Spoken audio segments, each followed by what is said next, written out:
is Sergeant First Class Bruce Sky Pilot Donaldson, retired, United States Army Ranger, second generation. I have a son that's third generation right now serving, Captain Todd Donaldson, who's currently deployed. I'm 61 years old. I'm a recipient of 2 Purple Hearts, Bronze Star with Valor, Combat Infantryman's Badge, Master Parachutist Wing, Halo Wing, and German Parachutist Wing, and the Vietnamese Cross of Gallantry. Okay, my name is Gordan Dunn. I was in the Marine Corps from 1961 to 66. I served in the Canadian Army previously, 59 and 60.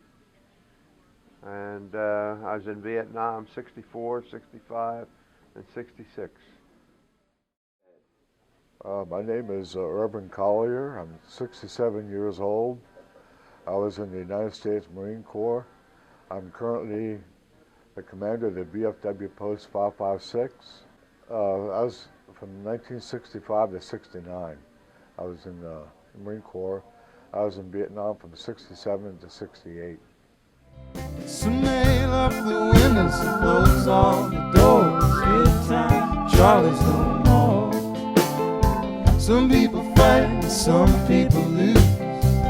Charlie's got the blues.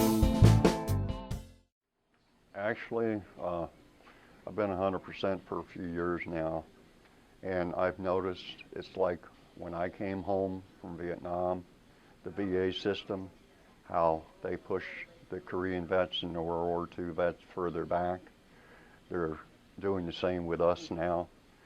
And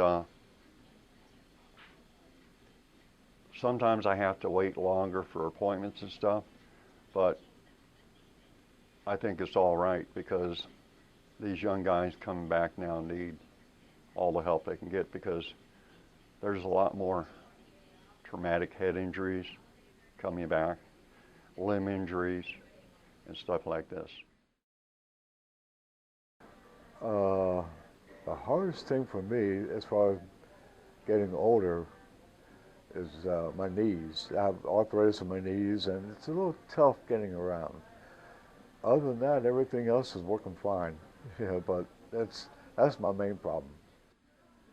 When I came back from Vietnam, I worked as a correctional officer, and after about 15 years of that, I went to truck driving because I started having problems. I had problems previously I didn't realize about, but everybody else knew I had them. For instance, I'd go in on a cell block if there was a disturbance. As long as I had 20, 30 guys behind me, I'd charge on in there. I didn't care. And that was a big joke down to prison. Go get Gordy upset and we'll take care of it. And it was a big joke, like I say. I've had a couple of strokes. I've had heart attacks. Right now I have a pacemaker. I've been on disability for PTSD since about 92, 93. And these were problems that I didn't know I had previously, but everyone else seemed to know I had them. I thought I was fine. Well, I've lived with PTSD for the last 40 years. When I left Vietnam, I started another war that I never knew was going to last the rest of my life, and that's PTSD. I lost 9 good men over there.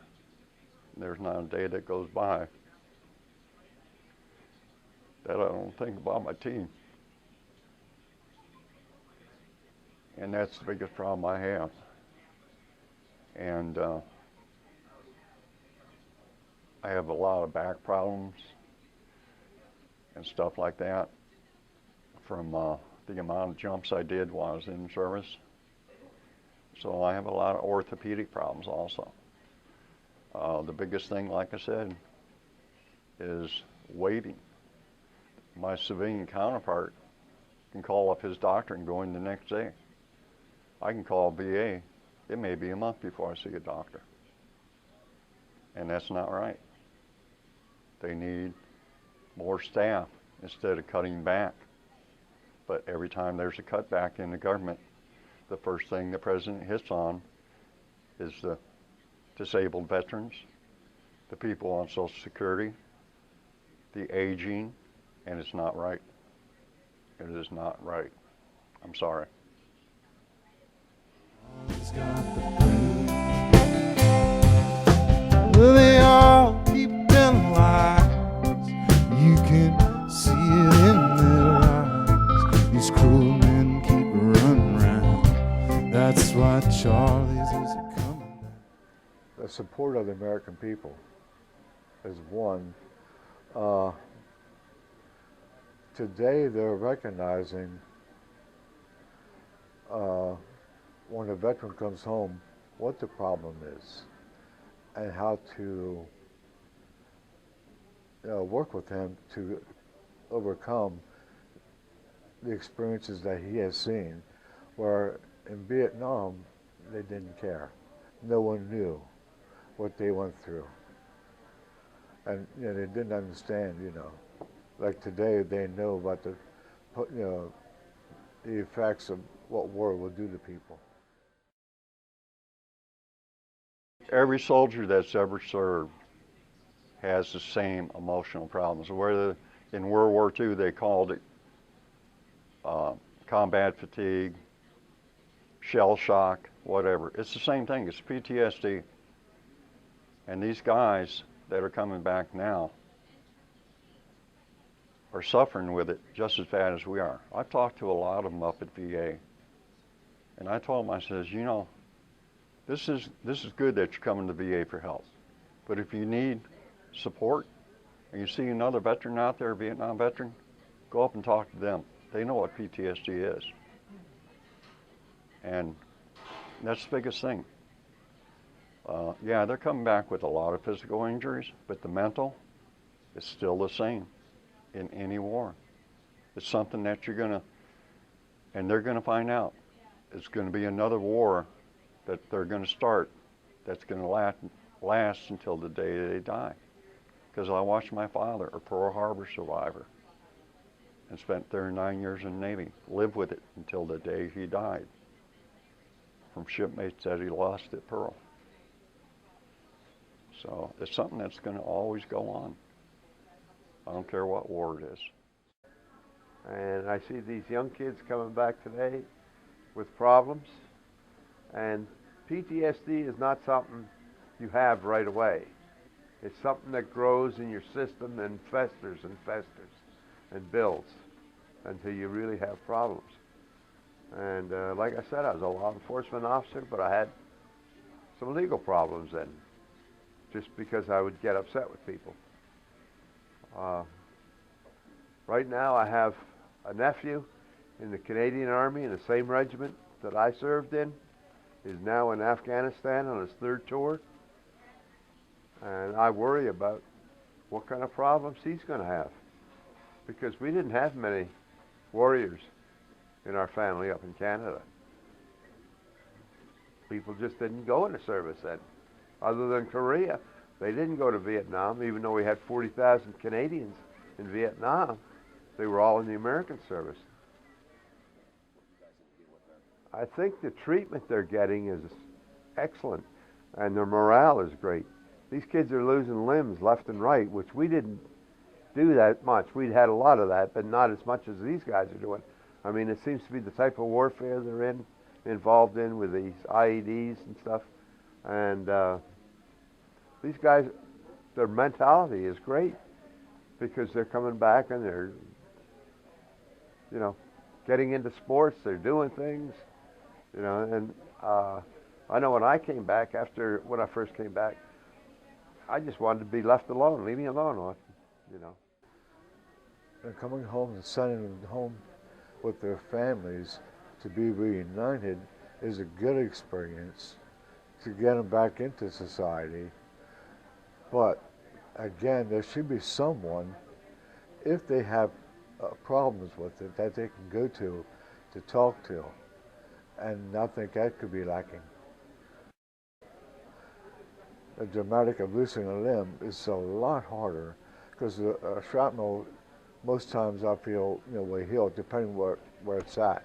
Where losing limb, there's no healing except emotionally, and where you have to overcome. And I know we've had the Wounded Warriors here, and to talk to some of the gentlemen that have amputees, and the struggles that they went through and to overcome. It's quite dramatic. So nail up the windows and close all the doors. Good time, Charlie's no more. Some people fight, some people lose.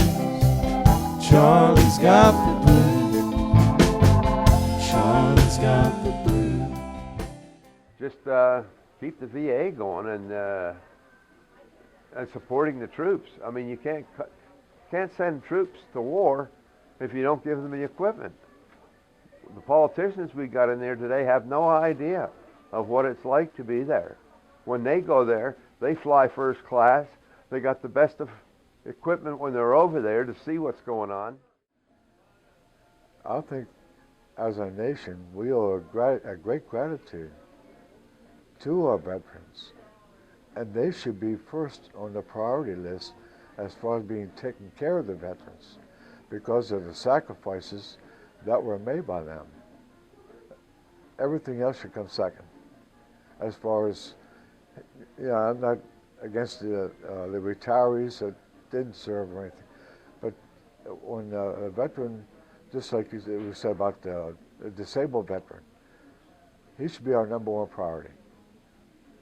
There's no ifs, ands, or buts about it. The government needs to think about keeping that military funding up there instead of cutting it back. And I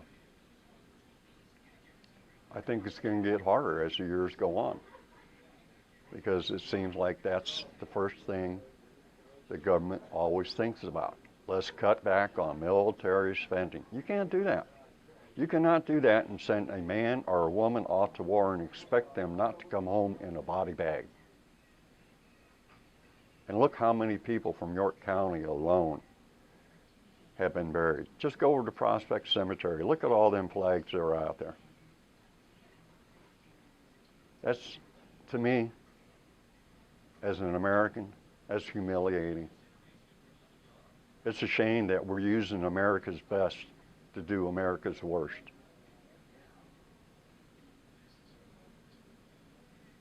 It's a shame. And all I can say is I pray every night for the troops, and I ask everybody out there, please do the same. Please ask God to put a cloak of protection over them and bring them home safe and sound. So, God bless you guys, and you women. Thank you for what you do. You're today's freedom of defenders of freedom, excuse me. You picked up the torch of freedom and you're carrying it now. It's your ball game, and I know you're going to do America right. That's all. That's it.